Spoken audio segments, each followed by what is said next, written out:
আসসালামু আলাইকুম। BCS reading রুমের পক্ষ থেকে সবাইকে শুভেচ্ছা জানাচ্ছি। আশা করছি আপনারা সবাই ভালো আছেন। আজকে আমরা অত্যন্ত গুরুত্বপূর্ণ একটা টপিক নিয়ে আলোচনা করব।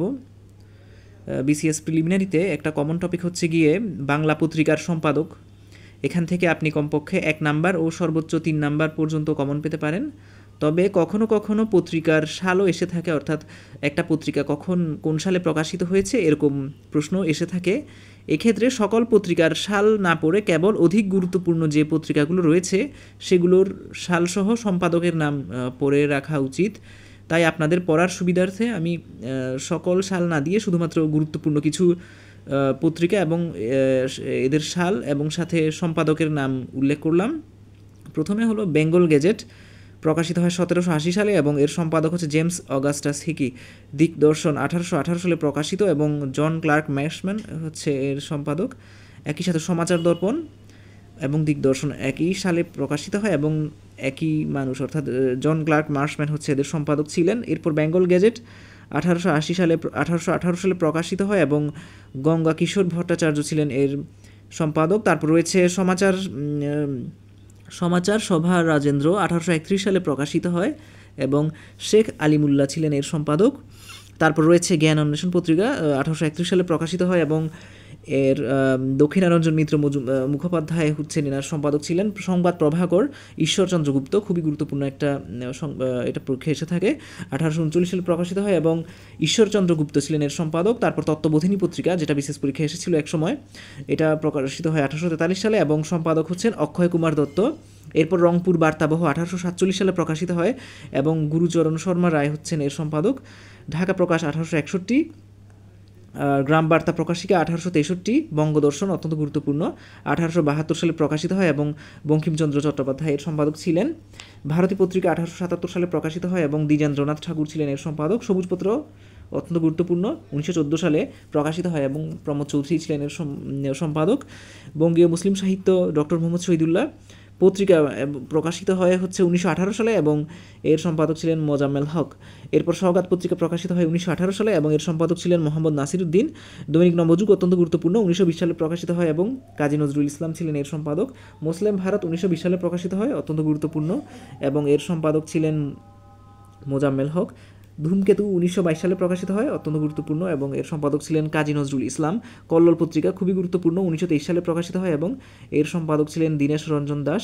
সাপ্তাহিক শনিবারের চিঠি 1924, এর সম্পাদক হচ্ছে যোগানন্দ দাস এবং মাসিক শনিবারের চিঠি 1928 সালে প্রকাশিত সজনীকান্ত দাস এর সম্পাদক ছিলেন। তারপর হচ্ছে লাঙ্গল, খুবই গুরুত্বপূর্ণ 1925 সালে প্রকাশিত, কাজী নজরুল ইসলামের সম্পাদিত। তো আমরা দেখলাম যে এখানে একজন ব্যক্তি কিন্তু অনেকগুলো পত্রিকা সম্পাদনা করেছেন, যেমন কাজী নজরুল ইসলাম, ধূমকেতু এবং হচ্ছে গিয়ে লাঙ্গল। একই সাথে হলো আরও কিছু দেখতে পেলাম যে সাপ্তাহিক শনিবারের চিঠি একটা ছিল আর একটা হচ্ছে মাসিক শনিবারের চিঠি, যেটা একটু কনফিউশন ক্রিয়েট করতে পারে। তারপর হলো কালিকলম 1926 সালে প্রকাশিত এবং এর সম্পাদক ছিলেন প্রেমেন্দ্র মিত্র। শিখা পত্রিকা খুবই গুরুত্বপূর্ণ, আবুল হোসেন এর সম্পাদক ছিলেন এবং 1927 সালে প্রকাশিত হয়। পূর্বাশা পত্রিকা অত্যন্ত গুরুত্বপূর্ণ 1932 সালে প্রকাশিত হয় এবং এর সম্পাদক ছিলেন সঞ্জয় ভট্টাচার্য।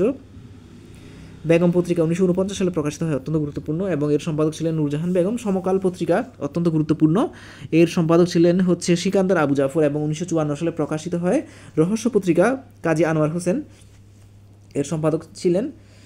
আর হচ্ছে গিয়ে সম্পাদ কৌমুদী অত্যন্ত গুরুত্বপূর্ণ, রাজা রামমোহন রায় এর সম্পাদক ছিলেন। সমাচার চন্দ্রিকা প্রকাশিত হয়, সালটা দেয়া নেই এবং এর সম্পাদক হচ্ছেন ভবানীচরণ বন্দ্যোপাধ্যায়। এরপর আমি পরের পেজে যাচ্ছি। এরপর হচ্ছে গিয়ে এখানে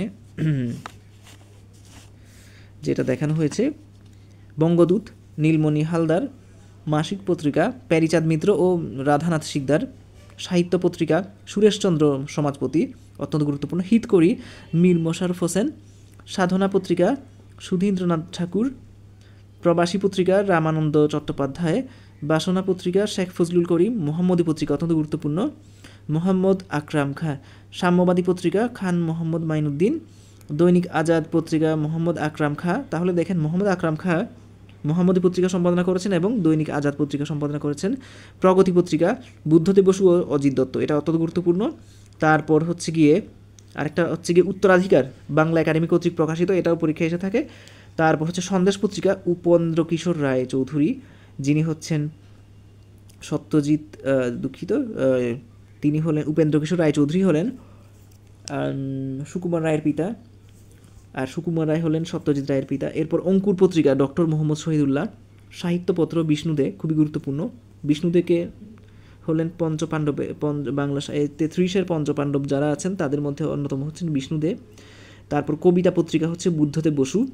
তো এই যা আমি আলোচনা করলাম আজকে এগুলো আপনারা পড়বেন, খুবই গুরুত্বপূর্ণ। আর এই আলোচনাটা আমি করেছি বিসিএস প্রিলিমিনারি অ্যানালাইসিস বইটা থেকে, যেটা গাজী মিজানুর রহমান স্যারের খুবই বিখ্যাত একটা বই, বহুল প্রচলিত একটা বই। এরপর পরীক্ষায় যেখানে ভুল হতে পারে এটা একটু আমি পড়ে দিচ্ছি। বাংলাদেশের প্রথম সংবাদপত্র হচ্ছে সমাচার দর্পণ। বাংলা ভাষার প্রথম সংবাদপত্র সমাচার দর্পণ। বাংলা ভাষার প্রথম সাময়িক পত্র দিগদর্শন। 3টা ইনফরমেশনই খুবই গুরুত্বপূর্ণ, প্রথম 3টা ইনফরমেশন। তারপর বাংলা ভাষায় প্রকাশিত প্রথম দৈনিক সংবাদপত্র সংবাদ প্রভাকর, যেটা বাংলা ভাষায় প্রকাশিত। বাংলাদেশের ভূখণ্ড থেকে প্রকাশিত হচ্ছে রংপুর বার্তাবহ। এরপর ঢাকা থেকে প্রকাশিত প্রথম বাংলা সংবাদপত্র ঢাকা প্রকাশ। বাংলাদেশের মফস্বল থেকে প্রকাশিত প্রথম বাংলা সংবাদপত্র গ্রাম বার্তা প্রকাশিকা, এটি খুবই গুরুত্বপূর্ণ। এটি 1863 সালে এপ্রিল মাসে মাসিক পত্রিকা হিসেবে কুষ্টিয়া জেলার কুমারখালী থেকে প্রকাশিত হয়। বাঙালি সম্পাদিত বাংলা ভাষার প্রথম সংবাদপত্র বাঙাল গেজেট। মুসলিম সম্পাদিত বাংলা ভাষার প্রথম সংবাদপত্র সমাচার সভা রাজেন্দ্র। বাংলা চলিত রীতি প্রবর্তনে যে পত্রিকা অগ্রণী ভূমিকা পালন করে সবুজপত্র। এরপর হলো রবীন্দ্রনাথ বিরোধী নামে পরিচিত ছিল যে পত্রিকা কল পত্রিকা। কলকাতার ইয়ং বেঙ্গলের মুখপাত্র ছিল যে পত্রিকা জ্ঞান অন্বেষণ পত্রিকা, খুবই গুরুত্বপূর্ণ। মুক্ত বুদ্ধির লেখকদের মুখপাত্র ছিল শিখা পত্রিকা। এবং সর্বশেষ ঢাকা মুসলিম সাহিত্য সমাজের মুখপাত্র ছিল শিখা পত্রিকা। তাহলে এখানে যা আলোচনা করলাম আজকে সবই গুরুত্বপূর্ণ তথ্য।